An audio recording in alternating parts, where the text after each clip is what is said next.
بسم الله الرحمن الرحيم. الحمد لله وصلوات الله وسلامه وبركاته على رسول الله محمد وآله المهتدين بهداه من الصحب والأزواج والقرابة والتابعين لهم بإحسان إلى يوم لقاء الله. هەموو بخير بين زۆر خۆشحاڵم بە دیدارتان برایان و خوشکانمان لە شارۆچکەی خەلیفان و ناوچەکانی دەوروبەری. براو خوشکە بە ڕێزەکانم، ئەمە چەند قسەیەکی کورت و پوختان بۆ دەکەم و یەکەم بەوە دەست پێ دەکەم کە خوا سبحانه وتعالى لە پێناسەی پێغەمبەری خاتەمدا صلى الله عليه وآله وسلم دەفەرمێت وما أرسلناك إلا رحمة للعالمين. خوا سبحانه وتعالى پیغمبری کۆتایی محمد صلى الله عليه وسلم دەدوێنێ و پێی دەفەرمێت تۆمان نەناردوو مەگەر بەزەییبی بۆ هەموو جیهانیان. جا ئێمە کە خۆمان بە شوێنکەوتووی پێغەمبەری خاتەم دەزانین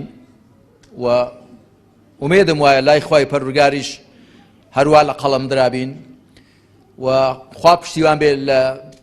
ڕۆژی دوایشدا هەر لە خزمەتیدا دەبین لە بەهەشدا. ئێمەیە کە ئاوا خۆمان دەبینین پێویستە زۆر تەماشای ئەو پێناسەی خوای پەروەردگار بکەین بۆ پێغەمبەری کۆتایی خۆی محەممەد الموستەفا سەڵات و سەلامی خوای لەسەر بێ. خوا وا پێناسەی دەکا کە ڕەحمەتە بۆ هەموو جیهانیان. خوا نەیفەرمووە وما ئەرسەلناکە ئیلا ڕەحمەتە للموسلیمین، دەفەرمێ ڕەحمەتەن للعالەمین. پێغەمبەری پێشەوامان سەڵات و سەلامی خوای لەسەر بێ بەرجەستەکەری ڕەحمەت و بەزەیی و میهرەبانی و بەخششی خوا بووە بۆ هەموو بەشەریەت.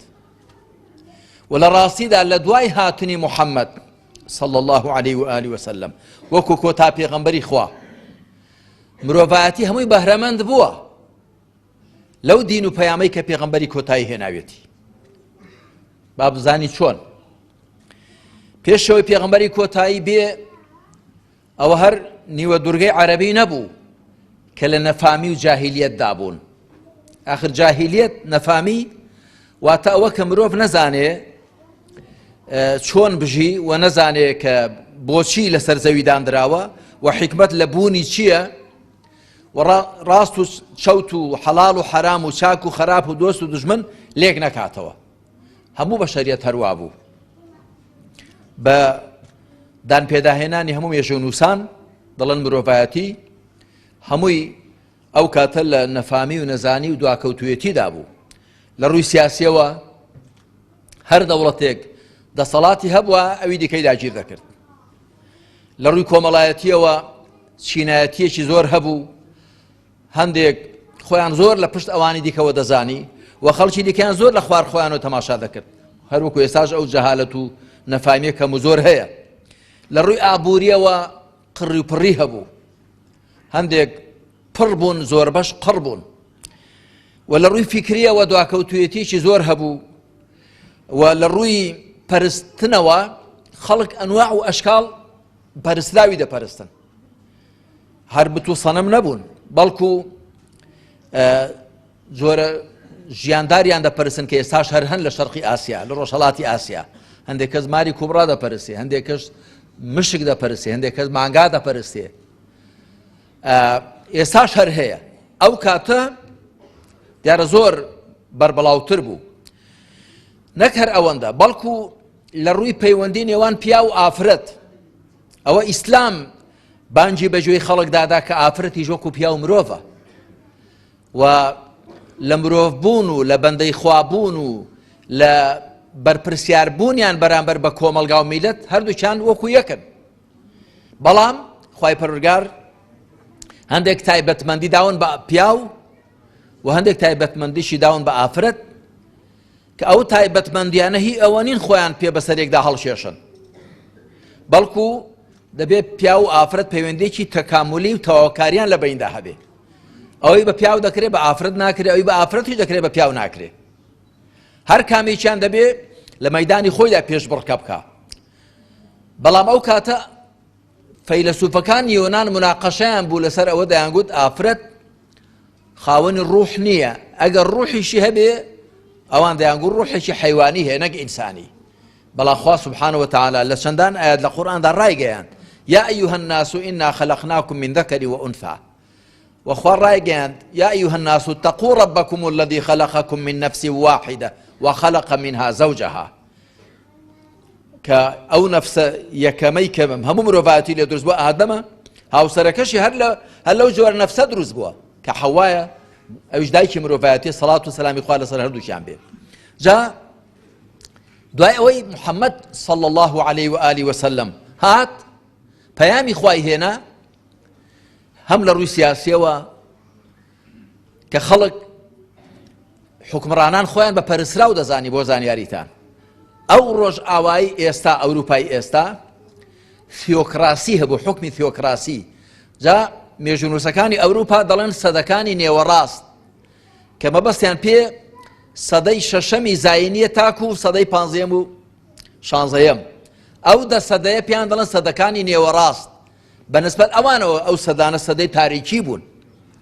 چونکە حکمڕانەکان بە پەرسراو دەزاندران و دین کرابوو بە شتێکی وەکو بازیچەیەک بەدەست کەسانێکەوە کە پێیان دەگوترا چینی کە هەنووت کە ئێستاش هەیە لە ئەوروپا بەڵام ئەو نوفوذ و دەسەڵاتەیان نەماوە ئیسلام هەموو ئەو شتانەی چارەسەر کردن وتی حکمڕانان شتێکی جیانین لە خەڵک بەڵکو هەر لە خەڵکن و خەڵک دەبێت حکمڕانەکانی خۆی دابنێ خەڵک دەبێت بەرپرسانی خۆی هەڵبژێرێ و دەبێت چاودێریش بێ بەسەریانەوە و هەر حکمڕانێک ڕەوایەتی لە خەڵک وەرنەگرێ حکمەکەی ناڕەوایە هەڵبەتە ڕەوایەتێکی حەق نەک ڕەوایەتێکی بە فرت و فێڵ و تەزویر و چاوبەستەکێ و ترساندنی خەڵک و تەماعوەبەرنانی خەڵک و هەتا کۆتایی ڕەوایەتێکی حەق هەر بۆیە چوار خەلیفە ڕاشیدەکەی پێغەمبەر صلی الله عليه وسلم ئەبوو بەکر و عومەر و عوثمان و عەلی خواریان ڕازی بێ بە جێنشینە سەرڕاستەکان ناسراون الخولەفاء الراشیدون چونکە ڕەوایەتیان لە خەڵک وەرگرت خەڵک هەڵی بژاردن و خەڵک بەسەریانەوە چاودێر بوو و بە عەدل حکمیان دەکرد پابەت بوو بە قورئان و سونەت و شەریعەتەوە و هەتا کۆتایی هەموو ئەو شتانەی کە پێغەمبەر عەلەیهی سەڵات وسەلام چۆنی حکمڕانی کردووە ئەویش ئاوایان دەکرد بۆیە پێیان گوتراوە جێنشینە سەرڕاستەکانی پێغەمبەر صلی الله علیه وسلم جا براو خوشکە بەڕێزەکان ئێمە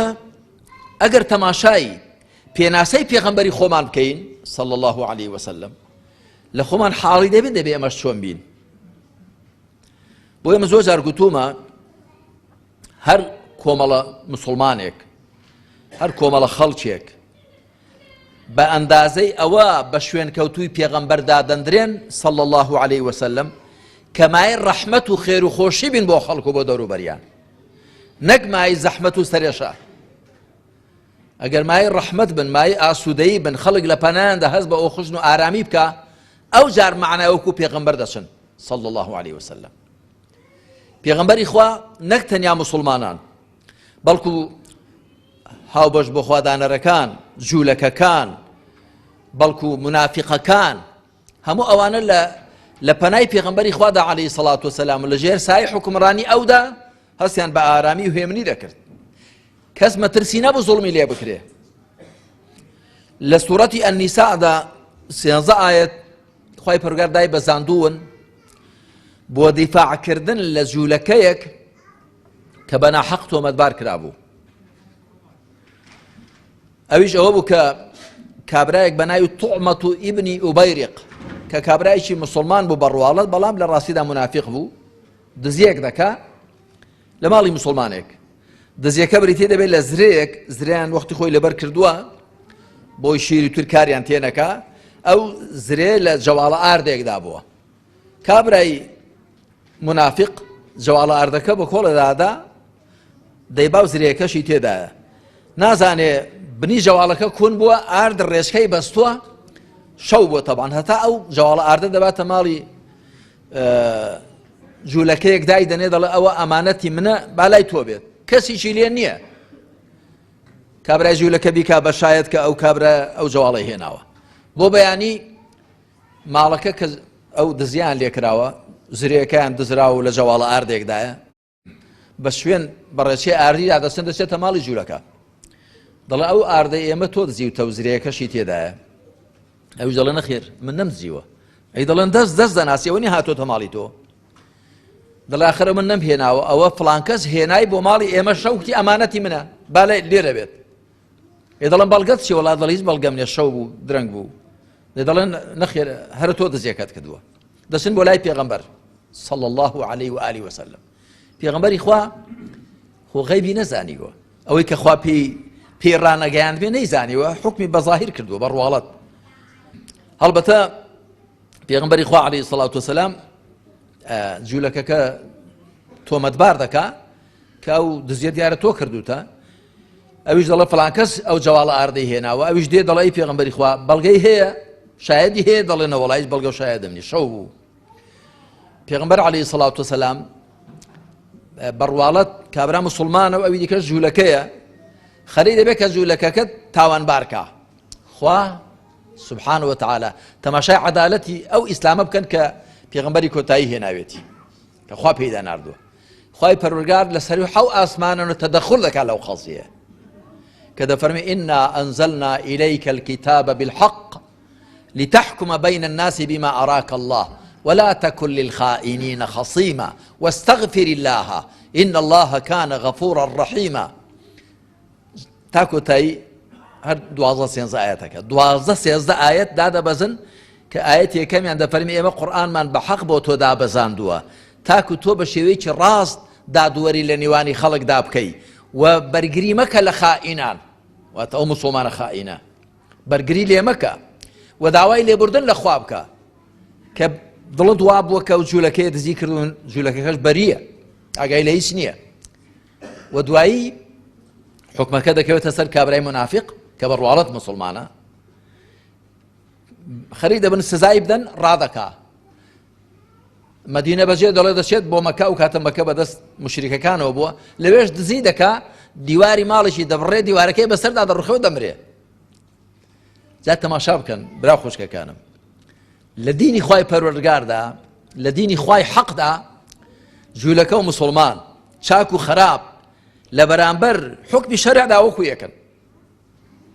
نابێت لەبەرەوەی کە فڵان کەس موسڵمانە بەلای داداشتێنین ئەوی دیکە لەبەرەوەی جوولەکەیە نەخێر غەدری لێ بکەین نە شتیوان نییە ئەوە تەنیا لە ئیسلام داوایە ها ئێمە ئەگەر تەماشای ناونیشان و ناسناوی پێغەمبەری خاتەم کەین صلی الله عليه وسلم کە ڕەحمەتەن للعالەمین وەکو گوتم دەبێ ئێستا بڵێ ئەهلی ئیسلامەوە دەسەڵاتمان بەدەستەوە نێ دەسەڵاتی سیاسی بەڵام هەر کەسە ئەوەندی کە نفوذی هەیە ئەوەندی حکمی دەڕوا ئەوەندی قسەی دەڕوا دەبێ مایە ڕەحمەت بێ بۆ دەروژیرانی بۆ دۆست و خزمی بۆ دەوروبەری بۆ ئەوانەی کە بە قسەی دەکەن و ئەوانەی کە قسەی بەسەریانەوە دەڕوا دەبێ مایە ڕەحمەت و هێمنی و ئاسایش بێت شتێکی دی کە ویستم بۆتان باس بکەم برا خوشکەکانم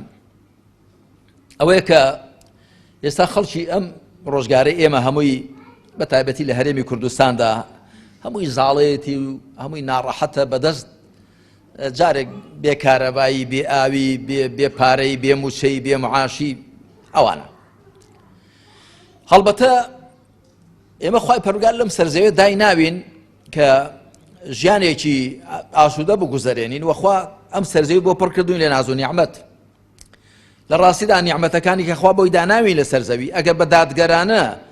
دابەش بکرێن بەشی هەمووان دەکەن بەڵام ئەوە لە ئەنجامی ئەوەدا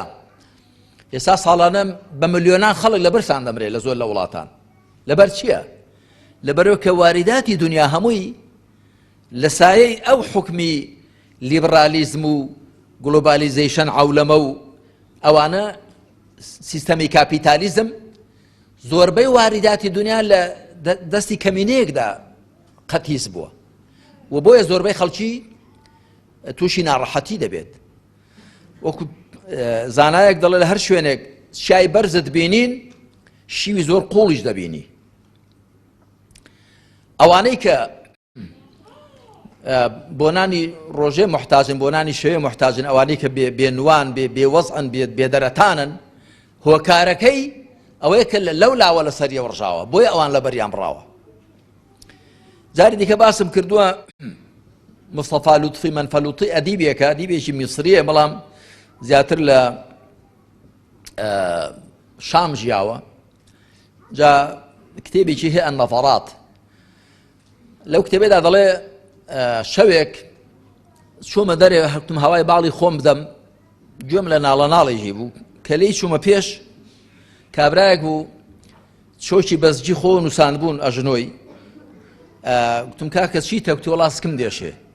زگت بۆ دێشێ وتی وەڵای برسیمە چەند ڕۆژە هیچم نەخوادووە دەڵێ ئەوەندی کە بۆم کرا هاوکاریەکەم کرد و دوایی لەو دوور کەوتمەوە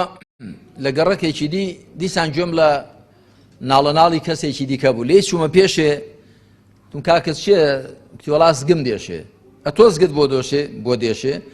دەڵێ لەسەر پشتێ ڕاکشا بوو ورجی لە بای کرد وتی وەڵای زۆرم خواردووە زگم دێشێ جا قسەیەکی جوان دەکات دەڵێ ئەوەی کە زۆری خواردووە ئەو ئەندازە زۆرەی کە خواردوێت یەگە نەی خوارد بە دای با بەوی دیکە هیچ جیان نەدێشە ئەمە دەزانم کە ئێستا دنیا وایە دنیا هەمووی زگی دێشێ کەمێکی لە تێریان زۆریشی لە برسان جا لەم هەرێمی خۆشماندا هەروایە بەزە من یەشتان پێ بڵێم گومانی تێدا نییە کە نابێ وابێت عەدل وایە و حەق وایە خێر و بێری ئەم وڵاتە بۆ هەموو خەڵکی ئەم وڵاتە بێ خوا سبحانه وتعالى بفي حكم قرآن دفرمي أو قرآن دفرمي والأرض وضعها للأنام خلق لكم ما في الأرض جميعا سخر لكم ما في السماوات وما في الأرض جميعا هرشي لا أسمان كانوا زيد أخوة بهمواني ما يسروا دستبر كردو بهموانا وكويك كس لكسي زياتر باش بيونيا مقر رنجي زياتر بدا خوي زياتر ما عنده بكا حق آوايا بفي سيستم بشرية كان يشبه ئەوانیش هەروە دەڵێن کەواتە ئەو حاڵەتەی کە ئێستا ئێمە دەیبینین بێگومان حاڵەتێکی ناشەرعیە و ناعەدلە و ناحەقە و دەبێ هەوڵ دەین بیگۆڕین چاکی بکەین بەڵام بە چی چاک دەبێ لە ڕاستیدا بەوە چاک دەبێت کە ئێمە زۆری بیرکردنەوەمان بگۆڕین یعنی ئەو کەسەی کە تا ئێستا پێی وایە عیباد و بیلاد بۆ خزمەتی ئەو خوڵقاون دەبێ هەموویان لە خزمەتی ویدا بن خەدەم و حەشەم بن دەبێ بیرکردنەوەکەی بگۆڕێ کاکە تۆ ئەو بیرکردنەوە چەوتە چی هەتا خوا وای نەفەرموو خوا دەفەرمێ وما خلقت الجن والإنس إلا ليعبدون جند و مرۆڤم تەنیا بۆ ئەوە هێناونەدی بەندایەتی بۆ بکەن خوا بۆ ئەوەی ئێمە لەسەر زەویدانە و بەندایەتی بۆ خوا بکەین چونکە بەهۆی بەندایەتی بۆ خواوە بەختەوەەر دەبین لە تاقیکردنەوەی خوا دەردەچین خوا ئەوە ئێمەی بۆی لێرە داناوە نەک بۆ خزمەتی ماڵێک و دوو ماڵ و عەشیرەتێک و حیزبێک کاکە تۆ دەبێ بیرکردنەوە بگۆڕی ئەوە وانێ وەکو تۆ لێ حاڵی بووی لە ڕاستیدا ئێمە هەموو وەکو یەکین بەندەی خواین بۆیە دەبێت پێکەوە براو تەبابین فەرزان ئەگەر ئەو نەیتوانی بیرکردنەوە چەوتەکەی خۆی ڕاستکاتەوە خۆ خەڵک دەبێ هەڵوێستی هەبێ گوێتان لێ برا خوشکەکانم خەڵک دەبێ هەڵوێستی هەبێ و بە هەر شێوازێکی شەرعیانە هەوڵدا ئەو لاریە ڕاست کاتەوە ئەو بارە لارە دەبێ ڕاست بێتەوە بەڵام بەداخەوە ئێمە تەماشا دەکەین خەڵکەکە دابەش بووە هەندێکی لە فڵان حیزبە هەندێکی لە فڵان حیزبە ئەوەی کە لەو حیزبەیە بە موچەیەکی حەرام بێدەنگیان کردووە بێ هەست و نەست و بێ هەڵوێستیان کردووە لە مرۆڤ شۆراوە خۆی لەلا بۆتە کۆیلە ئەوی دیکە بەو شێوە ئەوی دیکە بەو شێوەیە کە لە ئەسڵدا نابێ وابێت ئێمە پێشەوەی بیر لە حیزبایەتی بکەینەوە بیر لە سەر بە فڵان و پیسارکردن دێ بیر لەوکەن و بەندەی خواین ئێمە موسڵمانین ئێمە شوێنکەوتوی پێغەمبەرین صلی الله عليه وسلم ئەی بۆ دابەش بووین ئەی بۆ شیری تویر لێگردوو دەسوین بە وەهم خۆتان دەزان زۆر جار مەسەن کاتی هەڵبژار و شت هاتۆتە پێشە شەڕە پڕ و بەزم و ڕەزمی زۆر جا ئێمە حەقیقەت دەبێ لە ناخەوە خۆمان بگۆڕین خوای پەروەردگار شێوازی گۆڕانکاری لە کۆمەڵگادا ئاوا پێشانی داوین دەفەرمی إن الله لا يغير ما بقوم حتى يغيروا ما بأنفسهم خوا واقعی هیچ کۆمەڵگایەک ناگۆڕێ واقعی سیاسیان ئابووریان کۆمەڵایەتیان تاکو ئەوان دڵ و دەروری خۆیان نەگۆڕن بیرکردنەوەی خۆیان نەگۆڕن دەبێت لە ناخەوە گۆڕانکاریەکە بکرێت خاڵێکی دیکە ویستم بۆتان باسکەمەوەیە ئەم کۆمەلگای ئێمە ئەگەر تەماشای مێژووی میلەتەکەی خۆمان بکەین لە سەدەکانی ڕابردووشدا میلەتی کورد بە میلەتێکی بە ئەخلاق و ڕەوش جوان و ئاکارپەسەند ناسراوە. یعنی ئەو گەڕێدانەی هاتوون بۆ گەڕاون بە وڵاتاندا کە هاتوونە کوردستان، یعنی مەدحی میلەتی کوردیان کردووە، گوتویانە میلەتێکی میهمان نەوازن، غەریب دۆستن، خزمەتی ڕێبوار دەکەن، خزمەتی میوان دەکەن، ئاوا دەکەن. هەروەها زۆر ڕەوشتی دیکەی جوانمان هەبوون کە هەموو ڕەوشتەکانی کە لە نێو عەشەیرەتاندا هەبوون، ئەمە زۆر جار گوتومە عەشیرەت و شەریعەت پیتەکان بەقەد یەکن. عەشیرەت هەر شتێکی باشی هەبوو لە شەریعەتی وەرگرتووە. ئێستا بەداخەوە ئێرە ناڵێم ئێرە وەکو خەلیفان و دەوروبەری الحەمدوللا وا پێرەچێت سەلامەتتر بن، بەڵام لە شارە خەڵەباڵغەکان زەمزەمەیەکی خراپ دەستی پێ کردووە. ئەویش ئەوەیە کە دەیانەوێ ئافرەتانمان حاشای خوشکانی بەڕێز وەکو مەیمون لێ بکەن، لاسای خەڵکی بێگانە بکەنەوە، بەبێ ئەوەی لە فەلسەفەی ژیان و لە شێوەی ئەوان حاڵی بن. کە من چوون بە وڵاتانی ڕۆژ ئاواش لەوێش ئەوەی کە هەندێک لە ئافرەتانی ئێمە دەیانەوێ فێریان بکرێ و ویان لێ بکەن لەوێش وان نییە بۆ زانیاریتان. ئەگەر ناخۆگەر وا بێ و ئەوروپا و ئەمریکا و ڕۆژ ئاوا و وڵاتانەی بەچی چۆن بەڕێوە دەچن؟ من ئافرەت و پیا و دەبینم بۆ یەنە چوون بۆ ئەڵمانیا، بۆ بەریتانیا، بۆ فەڕەنسا، بۆ هۆڵندا، بۆ وڵاتانە لە بەیانیەوە دەردەچێ وەک پەلیک دەچینیشی خۆیان دەکەن، ئێوارە دەگەڕێنەوە. ئیلا ئەو کاتانی کە ڕۆژی پشودانیانە لە هەفتەدا شەممە و یەکشەممە، ئەگەر نە ڕۆژەکانی کە ئیش دەکەن. ئەوە نییە کە هەر خەریکی خۆیان بن و هەر لەبەر ئاوێنە بن، وەکو مەسەریان ئەو هێندێک ئافرەتانی ئێمان وا لێ کردووە داڵغە بەلوتی خوان و بەدەم چای خوانەوە لێ بدەن، وان نییە. وەگەر وا بێ وڵاتانە چۆن بەڕێوە دەچن؟ ئەی چێ ئیش دەکا؟ ژن و پیاویان ئیش دەکەن. حەقیقەت ئەو کارکردنە لەسەر ئافرەتانمان بەتایبەت و لەسەر گەنجەکانمان بەگشتی بە کوڕ و کچەوە کە لە ئیمان و لە ئەخلاق خاڵیان بکەنەوە، ئەوانە بە هەر ئامانجێک ئەوە بکەن، بەڵام سەرنجام میلەتەکە لە بین دەچێت. حافظ إبراهيم شاعرێکی گەورەی میسرە دەڵێ وإنما الأمم الأخلاق فإن هم ذهبت أخلاقهم ذهبوا وإنما الأمم الأخلاق ما بقيت فإن هم ذهبت أخلاقهم ذهبوا. دەڵێ کۆمەلگاکان بریتین لە ئەخلاق، هەتا بمێنن ئەخلاقیان بمێنێ ماون، ئەگەر ئەخلاقیان نەماوەنیش نامێنن. یعنی بەڕاستی دەبێ هەموو لایەک زۆر وریابین کە ئێمە بەو ئەخلاق و ڕەوشت و ئەدەبە جوانانەی کە لە قورئان و سونەتەوە و لە شەریعەتەوە وەرمانگرتن بەوەوە ئێمە هەین. ئەگەر ئەخلاق نەما ئینسان هەر بەدەست کوڕۆکشەکانی خۆی و گرفتار دەبێ، بەدەست خزمەکان و بەدەست دراوسێکانی و گرفتار دەبێ. و ئەوانەی کە گوێ نادەنە کوڕۆکشەکانی خۆیان دوای کوڕۆکشەکانیان بۆیان دەبن بەمای عیبداری، بۆیان دەبن بەمای سەرێشە، بەمای گوناحباری بۆ قیامەت و عیبداری بۆ دنیا. بۆیە من لێرەوە دڵسۆزانە ئامۆژگاری هەموو لایەکتان دەکەم کە ئاگاداری خۆمان بین، ئاگاداری ئەخلاق و ڕەوشتی منداڵەکانمان بین. ئەخلاقیش بەرهەمی ئیمانە.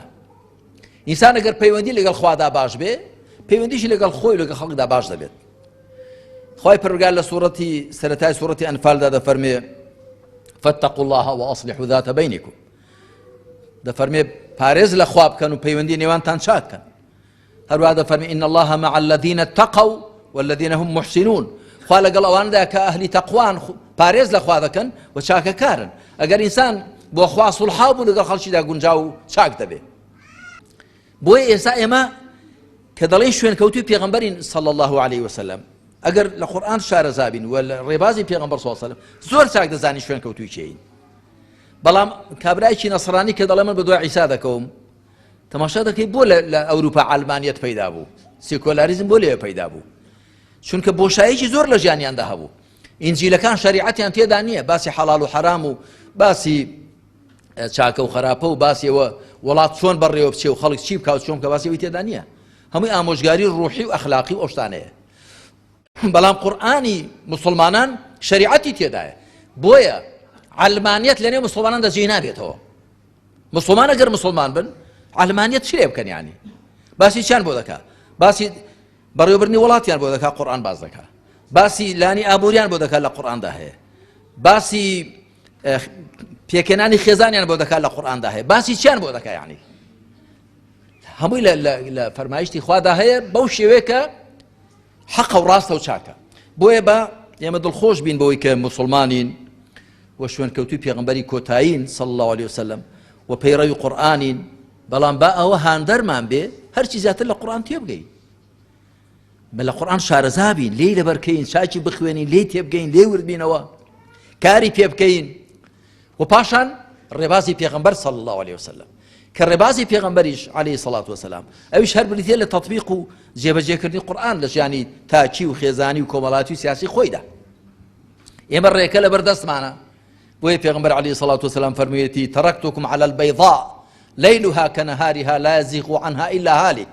دەفەرمێ لەسەر ڕێیەکی سپی و ڕوون ئێوەم بەجێهێشتووە، شەوەکەشی وەکو ڕۆژەکەی وایە، واتە تاریکی تێدا نییە، مەگەر کەسێک بۆ خۆی بفەوتێنێ ئەگەر نەکەس لەو ڕێ لا نادا، هیچ کەس لە ڕێی ڕاست لا دەدا. ئەو ڕێ مەسەلەن شەقامە ڕێ کە دەڕوا بۆ هەولێر دەڕوا بۆ دوهۆک دەڕوا بۆ کوێ، لە شەقامە ڕێ کەس بوون دەبێت، لە کوێرە ڕێیان خەڵک بوون دەبێت. یعنی من زۆر دەرگوتومە ڕێک 124,000 بەس پێغەمبەری پێدا ڕۆی بن کە لە مسنەدی ئیمام ئەحمەددا دەڵێ 124,000 پێغەمبەر هاتووە، 124,000 پێغەمبەر بە ڕێیەکیدا ڕۆی بن، وا کوتراوەتەوە تەخت بووە گرەی لێ نەماوە. ئەوە لەکوێ کابرایەک پەیدا بووە مارکسێکە لینینێکە کابرایەک لە ئەوروپا لە ئەمریکا لە غەرب لە شەرق پەیدا بووە شوێرە ڕێیەکی داناوە خەڵک پێدا دەفەوتێ. جا من لە کۆتاییدا جارێکی کە دەڵێم با هەرچی زیاتر هەوڵ دەین لە قورئانی خواوە لە ڕێبازی پێغەمبەری پێشەوا صلی الله علیه وسلم شارەزا بین و هەوڵیش دەین شارەزایەکەمان بگۆڕین بۆ کردەوە لە خۆماندا، زانینەکە بگۆڕین بۆ توانین حاڵی بوونەکە لە خۆماندا بکەینە حاڵ، ئەو کاتە دەبینە چرایەک دەوروبەری خۆمان ڕۆشن دەکەینەوە وەکو پێغەمبەرەکەی خۆمان عليه الصلاة والسلام. ئەمەش دەبینە مایە ڕەحمەت بۆ خەڵک و بۆ دەوروبەرمان. لێرەوە دەبێت گۆڕانکاری بکرێ، بە ئەوە دەکرێت کە ئێمە هەوڵ دەین ئەوانەی کە خۆمان لە سەر ڕێی پێغەمبەر دەبینە عليه الصلاة والسلام زیاتر خۆمان بەرینە ئاستی پێغەمبەری خواوە. و من پێشم وایە ئەگەر ئێمە شایستە بین خوای پەروەردگار هۆکاری وا دەڕەخسێنێ ئەو زوڵم و ستەم و گەندەڵی و فەسادە، ئەو هەموو قۆرەخکاری و دەست بەسەر واریداتی وڵاتداگرتنە لەلایەن چەند ماڵێکە و چەند بناوڵێک و کۆتایی پێدێ. ئەگەر ئێمە شایستە بین ئەهل بین و کار بکەین بە تاکید خوای پەروەردگار بارودۆخەکەمان بە زۆرێک بۆ دەگۆڕێ کە شایستەی میلەتێکی موسڵمان بێ. خوا بە لوتف و کەڕەمی خۆی دەروی خێرمان لێ بکاتەوە وەخوا زیاتر هیدایەتمان بدا، زیاتر عەقڵ و دڵمان ڕۆشن کاتەوە بە نووری هیدایەتی خۆی. وەسەلام عەلەیکم وەڕەحمەتوڵڵاهی وبەرەکاتوه.